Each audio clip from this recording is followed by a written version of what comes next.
a sandwich. If I called a hot dog a sandwich, do you think that you would be fine with it? If not, then why? Let's bust this wide. Mary, Carrie, Kelly, oh my, is it a sandwich? Well, let's decide. Welcome to the show where we ask, where's the beef? And I'm your producer, Matt Ardill, who, like Dave Thomas, does not cut corners. And now it's time for Order Up. Oh, that's love funny. that, Matt. We needed to have a good Dave Thomas tie-in to this podcast. I am, of course, one of your hosts, Kelly Zemnickas, coming to you from Toronto, Canada. And I love this podcast medium because nobody at home knows or can see that I have not brushed my hair, nor that my face is having a bit of a day with the acne. But now you do, because I've told you at home. I love being in my mid-40s, guys. I really do. And I've got my friends here with me to talk food. Carrie Haim, is there a meal that sort of summarizes, because we're recording this on a Sunday, is there a meal that sort of summarizes your week this week? How was the week? A meal that summarizes my week. Well, I have two kids. They're 10 and 12 years old. And about a year ago, I went on a cooking strike because these children don't. I cook lovely food, schnitzel and mashed potatoes and like the food of my people. And then they complain about this food. And I don't love cooking. Like it's fine. I don't, but I don't love it. It's not a passion of mine. I love to eat it, but I don't love to cook it. So about a year ago, I said, forget this. So no one's going hungry, but I'm not cooking. So my son is very picky. I'm making grilled cheese. I'm making chicken fingers and fries in the oven.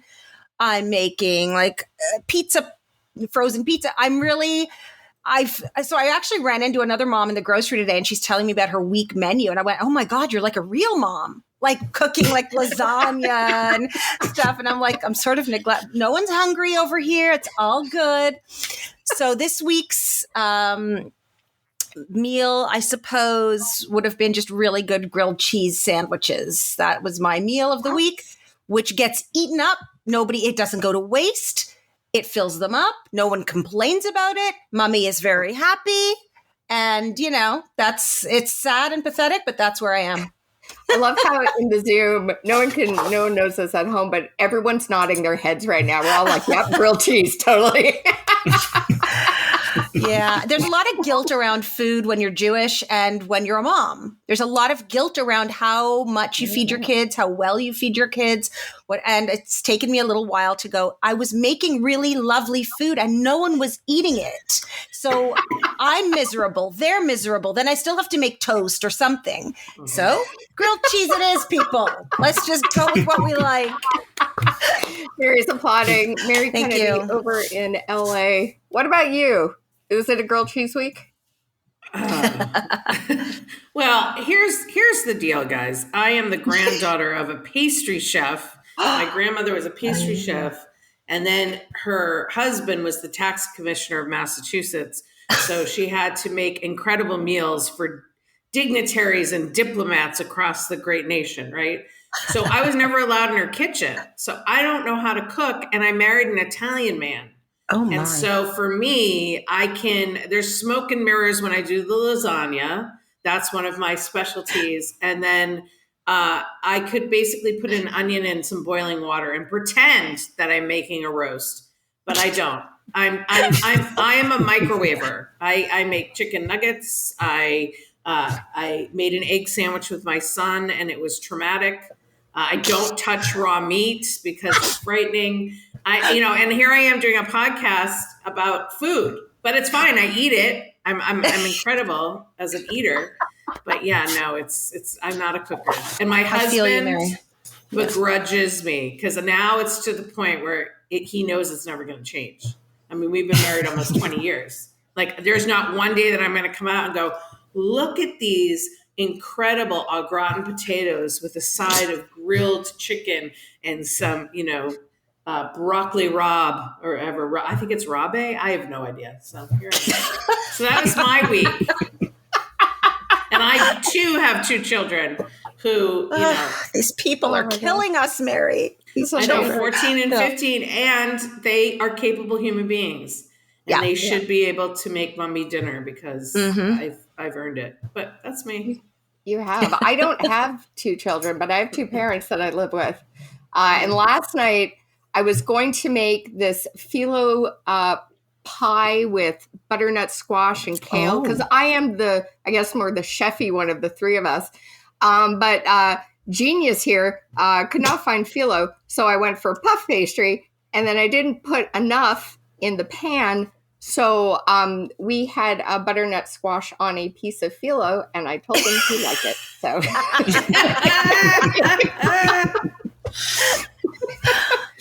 And we'll wrap it up with our producer and our 4th host of this show, Matt. What was a meal that described your week accurately? It's kind of a Canadian tradition, a classic craft dinner. Just simple, nice. Easy. It was a week of just running around, just like something I could throw in and do in 15 minutes and then put in my mouth. That's the kind of week that I've been having. Although my mother-in-law brought us these, they have like double-size boxes now.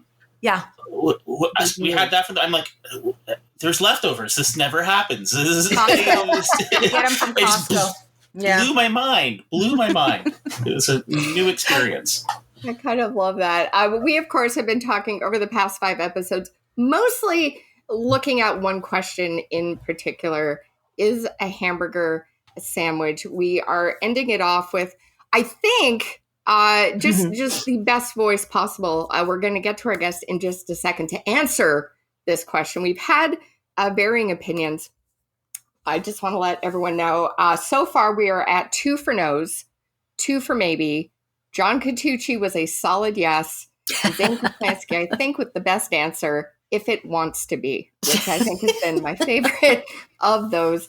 So we're going to get to our guest in a second. But Matt, maybe we'll start off with a fun fact. Do you have any fun hamburger facts for today's podcast? Well, it turns out that I have been eating illegal hamburgers my entire life. I have actually been a rebel and not known it. I had like a nice medium rare hamburger, but the official safe temperature of hamburger meat in Canadian law and at municipal levels, provincial acts, 71 degrees Celsius. That's 159.8 degrees Fahrenheit. That's 8 degrees higher than what is accepted as medium rare. And, if it doesn't have that little like red in the middle and there's a little bit of it, I just don't like it. So I have been a much more cool, rebellious person than I ever realized thanks to hamburgers. He's going to get a leather jacket. It's going to have a big hamburger printed on the back. That's it. Exactly. Burger boy. And you're still alive. I'm still alive. Excellent. I love it. Well, I think this blends in very nicely to our guest today. We're going to find out if he cooks it at the proper temperature. Carrie, yes, who is our guest today? Okay, well, you will not find a more passionate sandwich connoisseur than today's guest. He's originally from Sydney, Australia. He moved to New York in 2016 to work as a lawyer. And then he ate a pastrami sandwich. And everything changed. He is now listen to this. He's a New York sandwich tour guide. Okay, people? He takes people on sandwich walking tours. So if you didn't have a good reason to go to New York before, you do now. Everyone, please welcome Ben Gollan. Thank you. Everybody. Thank you, Carrie. Thanks, everyone, for having me on. This is great. Amazing. So let me ask you this question, because I am going to ask you the questions today. Have you been to Katz's Deli and have you had the pastrami? Of course. The Katz's Deli is the pilgrimage for any New Yorker or anyone around the world who loves a sandwich. It's an institution. It's been there for roughly 130 years. They know what they're doing. But it is not the best sandwich in New York by a very long margin. Ooh. That is my I love it. hot. Fighting words. But tell us why then, and then we'll get into the questions. I'm excited because I am going to tell you I had that pastrami sandwich and it just melts in your mouth. It's so delicious. But I want to hear that it's not the best sandwich. Tell me why. So the main reason is the sandwich itself is not great. The meat is incredible. Yes. Cats literally spend 10 days making that delicious pastrami, and then they pair it together with the worst bread you ever felt in your entire life. Falls apart on the first bite, and then you just have a plate of meat. So it is a plate of meat masquerading as a sandwich. The meat is the best pastrami in the city. The sandwich is not fantastic. I'm going to get myself in trouble by saying that out loud, but it is what it is. Wow. You know what? I'm glad you deconstructed that for me because I agree. It is a plate of meat. And if it is a plate of meat, then therefore it is not a sandwich. So now, look at how I transitioned to this. Now I can ask you, is, ladies and gentlemen, a hamburger a sandwich? Undoubtedly so. Oh, he's so confident. I really like that. Well, quite literally, as Kerry said in the introduction, I run sandwich walking tours here in New York City with my company, A Man and His Sandwich. But I love it. I know. Kerry, the laugh is the normal reaction when people find out about me deciding to stop being a lawyer to start doing sandwiches. But I'm not laughing at you, Ben. I'm laughing. I'm like so excited because it's some people are so miserable in their jobs and like you did this thing that I think that people dream of doing, right? And we're looking at you going, yay, Ben did it. It's so amazing. It is amazing. It was a terrible financial decision to begin with, but it's turned around. But the other element of my company is that I now do sandwich cooking classes. Ooh. During COVID, when walking tours couldn't happen, I turned walking tours into a 1-hour online class where you come and join me. We make a sandwich and we literally talk about the construction of sandwiches, the history of them, and then we debate whether or not a burger, a hot dog, a taco, a burrito, a lasagna, you name it, we debate sandwiches. So this is why I confidently say, yes, a burger is a sandwich. My face when you said lasagna, I was like, what? Yeah, Kelly, think about it. Layers of carbs, meats and cheese in the middle. Why would a lasagna not be a sandwich? Okay, I have a headache. This is killing me. Wow. That's a lot. No, lasagna. First of all, it's the only meal I make. Secondly, it's boiled noodles. But are you saying because it's a wheat product and you consider it a sandwich? Well, we have to really dig into what a sandwich is constructed of. Are you trying to suggest, Mary, that you have to have bread for something to be a sandwich? I have to have bread for anything to be anything. I love bread. Yes. That's the right answer. Yes. But yeah, it should be portable though. Don't you think, Ben? Portability is a big element of sandwiches, but what about the French croque madame, which has cheese and egg on top of a ham and cheese sandwich? Oh, that just blew it out of the water. Oh, yeah. But I wouldn't take that along with me. Like an accessory or a purse. I would have to sit down and physically eat that. Yeah. With dignity and grace. All right. Like I don't know. I feel like, and you're a lawyer, so I really can't fight with you, even though I was a paralegal. Like, I know you're going to have things up your sleeve. This is literally my job. Literally my job. Yeah. So here's our next question. Where does the hamburger come from? So there's two answers to that question. The genesis of the hamburger is the Hamburg steak. So back in Hamburg, Germany, farmers would turn Hamburg cows into Hamburg steaks, and they were served just as the meat itself. German immigrants then came to America and brought the Hamburg steak with them, but we also love bread just as much as you do. Mm-hmm. So we decided to serve Hamburg steaks in between two slices of bread to create the Hamburg sandwich. Eventually, the Hamburg sandwich was turned into the hamburger by White Castle in 1916 purely as a marketing strategy. Oh. So for anyone who doesn't think a burger is a sandwich, it was quite literally called the Hamburg sandwich before marketing took over and called it the hamburger. Wow. This is crazy. You still didn't get me, though. I still do not believe that it is a sandwich. Because it's a dinner item. It's a dinner item. That is what brings me over the thing. I would never order a sandwich for dinner, but I would order a hamburger for dinner. Mary, you've never lived if you've never had a sandwich for dinner. I can't. Come to my house. I'll make you a nice grilled cheese. Exactly. The grilled cheese. Why aren't we eating grilled cheeses for dinners? Why aren't we eating breakfast sandwiches for dinner, otherwise known as Brinner? You're right. No, I agree with you. But okay. Here's my other question. I'm afraid to really go, this could be like a new lawyer show, you and I yelling about hamburgers, and I rest my case. All right. What are the perfect hamburger toppings? There is no such thing.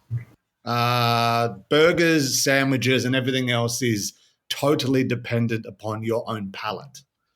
The only thing I would suggest is that balance is the most important thing in any sandwich or any burger, whatever you want to call it.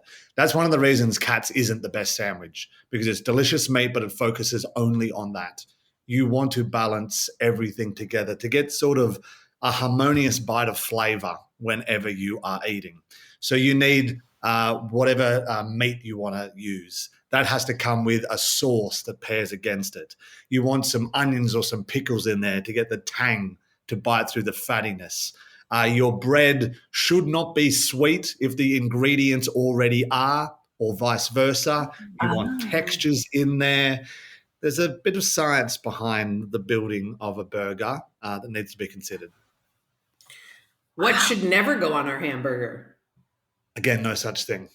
You can put anything. I've had, in Australia in particular, we put beetroot and pineapple on our burgers, which is sacrilegious for folks. I've had peanut butter on burgers before, which is delicious. Oh my. I mean, can you think of any ingredients that don't go well? Chocolate bar?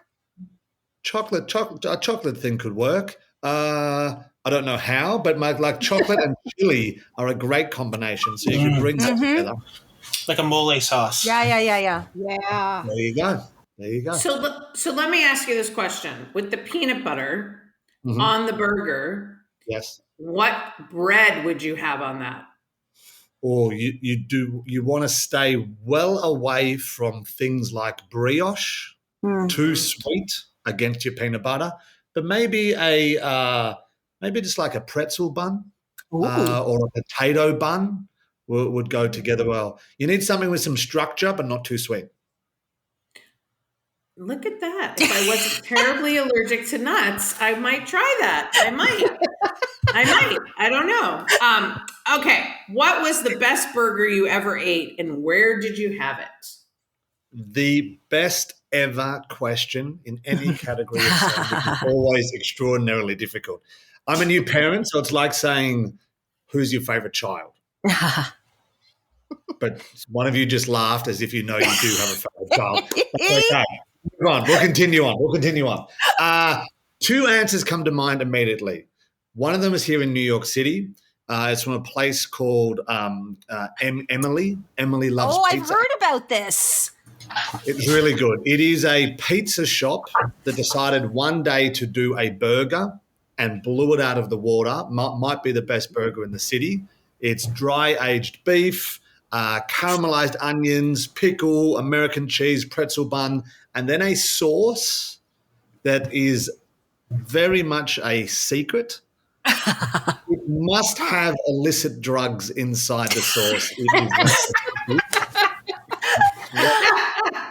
They won't admit it, and the other one comes from a food market in London called the Maltby Street Markets. I don't know if it exists anymore. I haven't been there in 5 or 6 years, but it was a burger called the Dirty Streaker, and it was there specifically to give you a heart attack because it was a beef patty made with 14 different ingredients, marinated in a barbecue marinade, which had 15 different ingredients, Peri sauce was everywhere. my. Streaky bacon was wow. together. Brioche bun. And it was all cooked in the same pan together at the same time. So it had to be held together with a big steak knife speared down through the entire burger just so that you could eat it. It was amazing, but it was sort of a one and done type burger. Wow. Otherwise, you would literally kill yourself eating that too often. So hold on. I'm confused. You said it was held together with a steak knife. Did you pick the burger up with the steak knife and eat around the steak knife? For the first half, and then you just got to go all natural with your hands for the second half and attack it the best you can. Wow. Wow. That's amazing. That is. Do you remember burgers like this? Do you have like a seminal burger moment? Myself? Yeah. Yes. And I will give it, and I don't think it's about necessarily the taste of the burger. There's a place in Marblehead, Massachusetts called Maddie's. If you want to get drunk, just order their gin and tonic. It is probably four glasses of alcohol in 1 cup. Okay. But their burger, beautifully cooked, very simple, just ketchup on a grilled bun with the most delicious fries you'd ever have, because they put the fries in the same oil that they put the fish in. So it's almost like a fish and chips. It is the most simple deconstructed burger ever, but it's the place that I went with my mother whenever I would visit, and all of her ladies who lunch were there. That's what was special about it. So for me, that is the best hamburger, which is still not a sandwich, but that was the best hamburger. Well, let's unpack this very quickly. Let's unpack this, because is the only reason the burger is not a sandwich for you the dinner time element, or does it have something to do with the actual ingredients and structure of the dish itself? I feel like it's more hearty. It's a more hearty meal than a stupid, ridiculous ham and cheese sandwich. Like a ham and cheese sandwich is like, okay, like my father's favorite meal was a ham and cheese sandwich. I mean, aim higher, do something bigger. Like really, so the burger to me is something that can not only be at lunch, but can be at dinner. And it's something that I go, okay, so I had it for dinner, I'm satisfied. It's an event. Whereas a ham and cheese sandwich is something that I could just take with me in the car and eat it and not even think about it. It's like a nothing food. To me, a sandwich is a nothing food.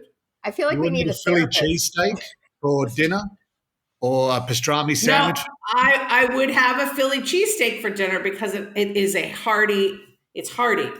Pastrami, you're pushing it. You're pushing it with pastrami.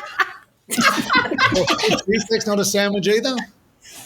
What's not a sandwich? Well, Philly cheesesteak is not a sandwich to you? There is vegetables involved. There's cheese. There's a delicious, and it's a longer piece of bread. It's almost a baguette. And then if you add some fries to it next to it, that is a dinner meal. That is not a sandwich. Wow. Oh, I'm going to have to disagree with Mary on this one. I think because of Ben's expertise, I'm kind of being tipped over to the other side. I know it's like, Perry, what was the barrier for you? What was the thing that stopped burgers from being sandwiches for you? I hate to be shapist, but I think it was the roundness of the bun for some reason. Like it doesn't seem like bread to me, even though I know it's bread. So there was something about that doesn't feel like a sandwich to me, even though I know there are hot, and to me a sandwich is, even though I like grilled cheese, obviously a sandwich is cold, or I don't know, it's something a little bit different. But I'm starting to go over you guys. I think I'm being, when you have an expert of Ben's caliber with the lawyer, throw in the lawyer training in there too. I don't know. I feel like I need a nap now. Matt and I. In Canada, does Chick-fil-A sell chicken sandwiches or chicken burgers?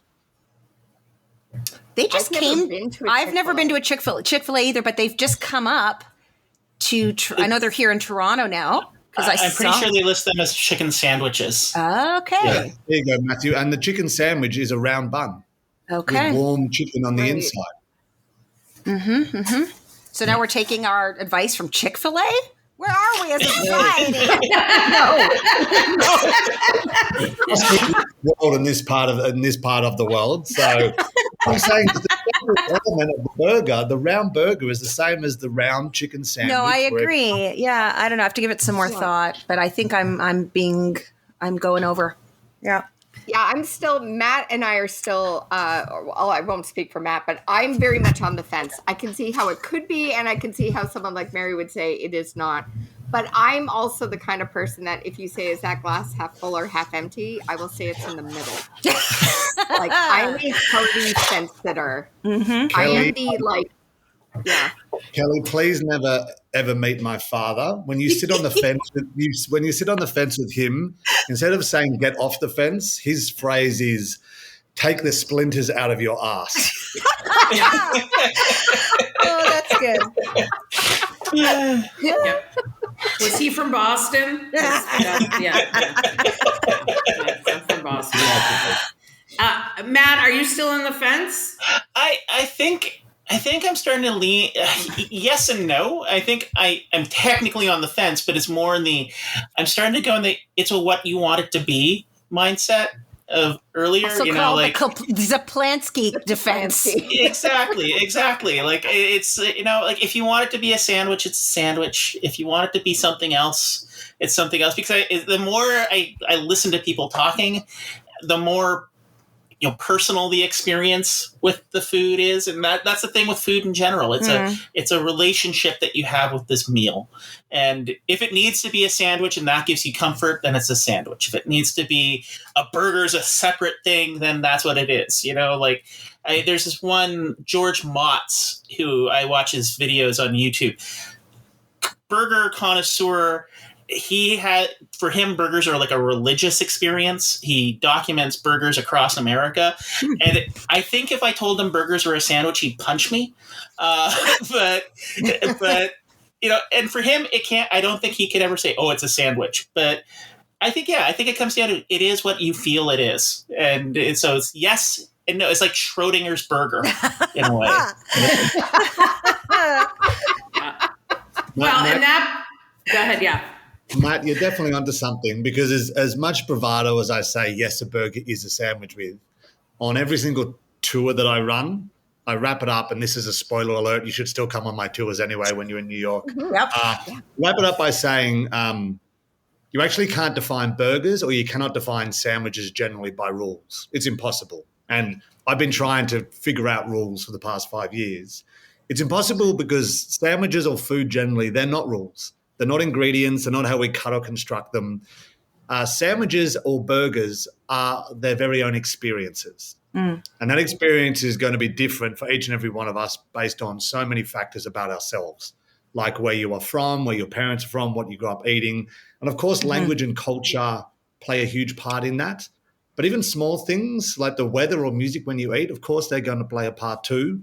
But what I really like to try and get across, which is something you just touched on, Matt, is the most important thing about a sandwich or your experience generally is who you share it with. It's why we cut most of them in half so they can be shared with others. It should never really be seen as a food of convenience only. It's a wonderful dish that brings people together to share, both because there's a nostalgic element to it, but also because almost every country has its own version. And that means that even if you can't speak each other's native tongue, you can always speak sandwich or always speak burger with each other, because the sandwich is the universal language and is what you make of it yourself, which is what you were just saying there, Matt. So I wholeheartedly agree with that. Nice. That's fantastic. I still think it's not a sandwich. Okay. All right. So we have a couple more questions for you. We want you to talk about the hamburger being called a Liberty sandwich or Liberty steaks during World War II, and who started that? So, spoiler alert again, you guys gave me a heads up about that question, and I actually had to research it myself. I'd never heard of it. but it is one of the many stories of ludicrousness involved with food and involved with sandwiches specifically. So the Liberty Sandwich was essentially during World War I here in America. Obviously, there was some, anti-German sentiment. As we explained earlier, the hamburger goes back to a German invention. And so America did not want to promote German culture here. And so quite simply, the Americans decided to start calling it a Liberty Sandwich rather than a hamburger to disassociate the food with the German community. It's similar vibes to the freedom fries that were invented during the Iraq War about a decade or so ago.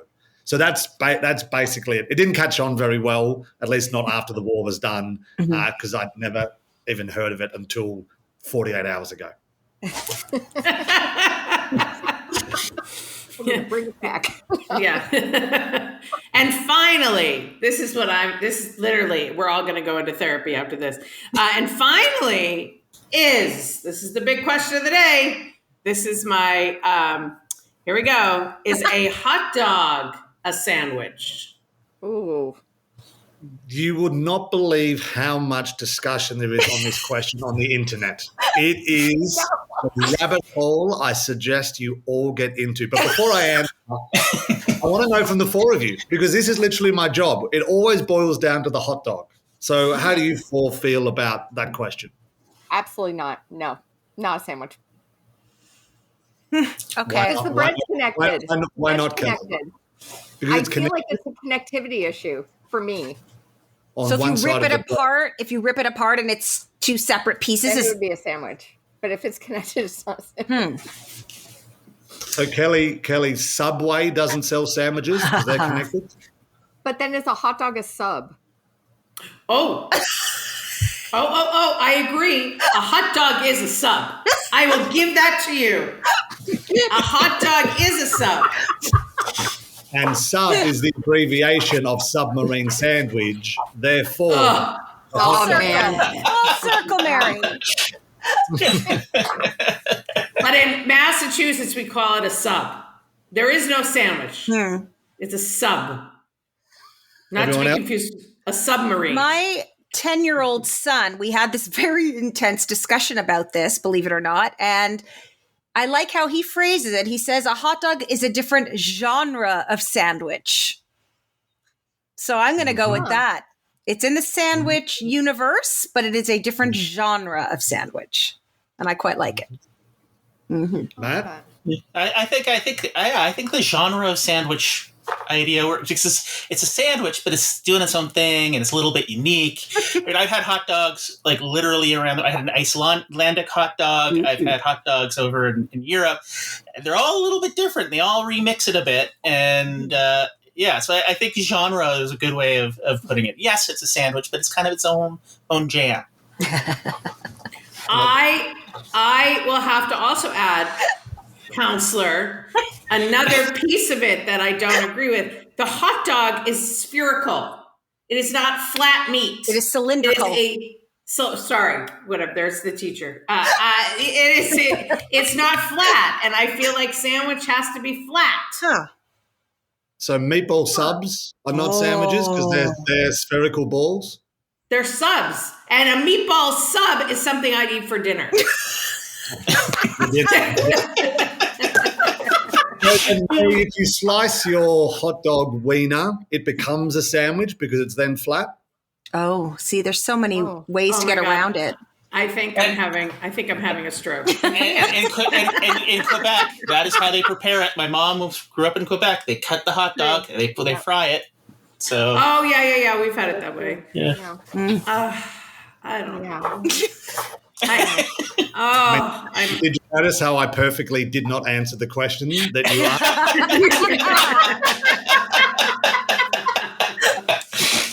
That's the lawyer training, and that's the sandwich debate we have every class. I love it. This is literally my job. Can you believe that? It's so cool. It's wonderful. So amazing. Oh my God. It's great. Go ahead, Carrie. I was just going to ask Ben, this is not the way I want to say it, but what kind of people go on your tour? There must be such an eclectic mix. I'm just curious. I met people from literally all across the world. The one thing that connects them is either a love of sandwiches, of course, or also an errand of adventure to them. Mm. When you come to New York, choosing to spend your limited time doing a sandwich tour versus a really big name event is about a step outside of the norm. But I think that I try to sell the experiences or pitch the experiences as just 2 hours of banter, of fun. You're going to eat really well. You're going to learn some history of the city at the same time to justify it. And you're going to have this fun debate. So it's more than just a food and eating tour. You're going to think and enjoy and interact. So that's the adventurous spirit that brings my guests together. Or they are married to a sandwich fan and they've just been dragged along. That's the other word. You're going to say married to a sandwich, which would be weird. Although, if I could be married to a food, I would be married to the bologna sandwich at Au Cheval in Chicago. I would. I love my boyfriend, but that sandwich, I might love more. They've got one here in New York as well. It's in a hell of a place. My goodness. Bologna. So is it like the bologna you get in the weird plastic packages in the store? Or is No, it... at Au Cheval in Chicago, it is like fried proper. It has cheese on it. It has this beautiful buttery bun. Get it with the fries and go alone. I'm just...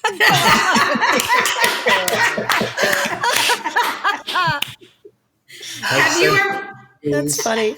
Ben, have you ever had like a down-to-down fight between two people? Like over something? Have you had like a major debate that you had to like mediate? Do you see what I did there? I mean, there's never been a physical altercation, but things get heated. People don't know that they have strong opinions about sandwiches until you start pressing them about it, and defensive walls come up.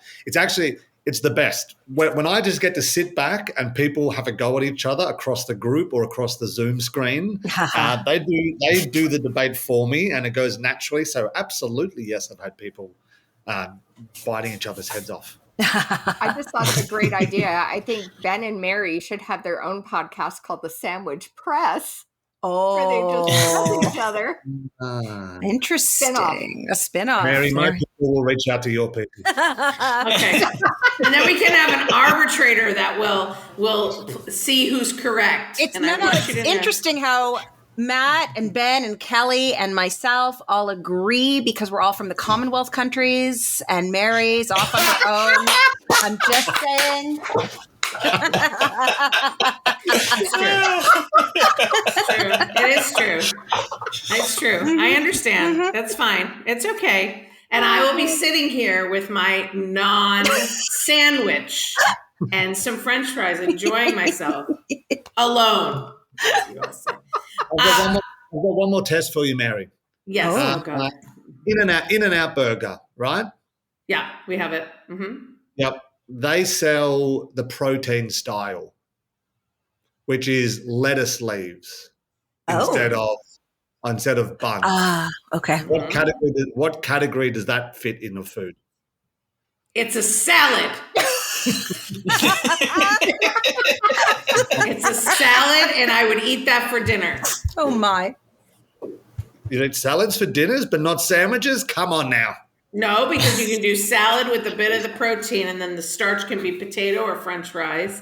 It is very keto friendly, and because I'm on high blood pressure medication, very high blood pressure friendly. So that is a good choice, but it is a salad.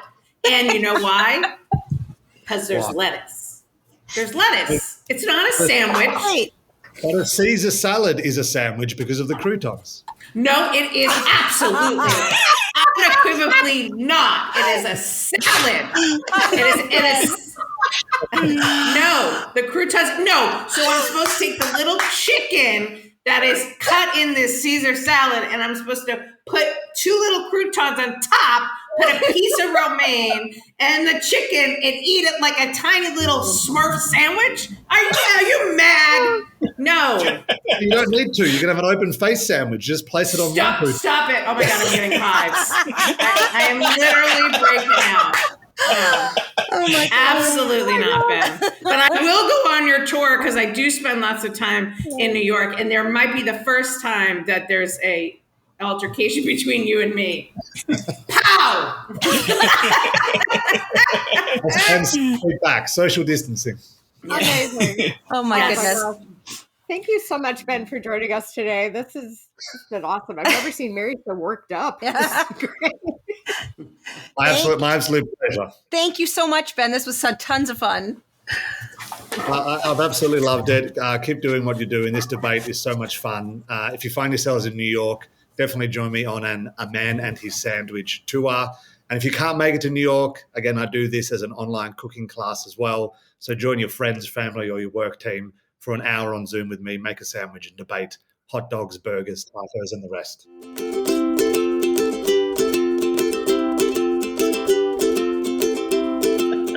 Oh my gosh. That got tense with Ben.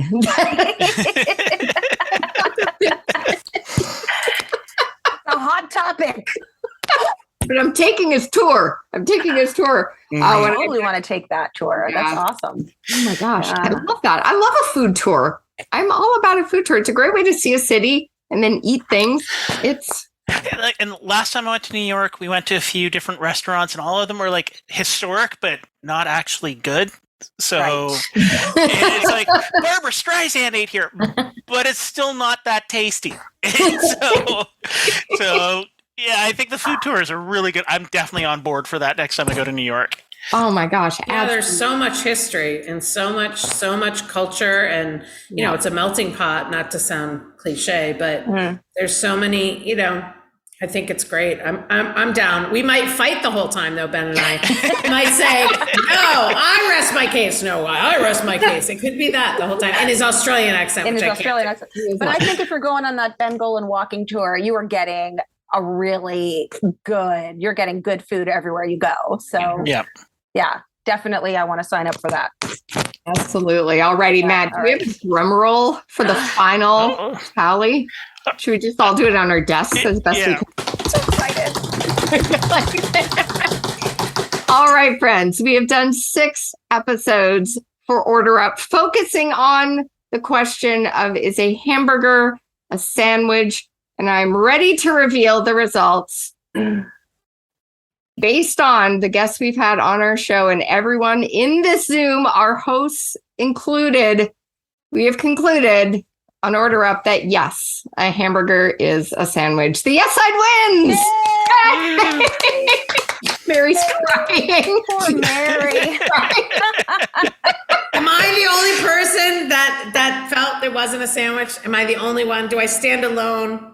By myself alone? You might, because I really wasn't sure. And now the more guests we've had and the more I've learned about the history and the more I've heard people plead their case, I'm starting to think it's a sandwich, Mare.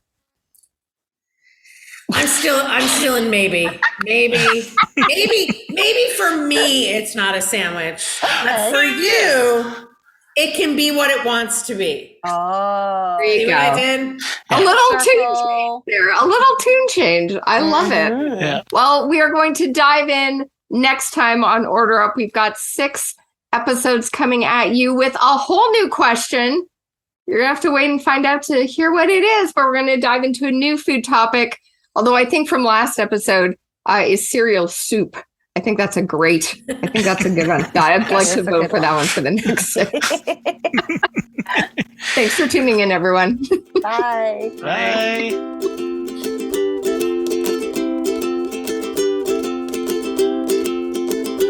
Order Up is hosted and produced by Matt Ardill, Mary Kennedy, Larry Hain, Kelly Zemeckis. and original music is by Rebecca McDonald.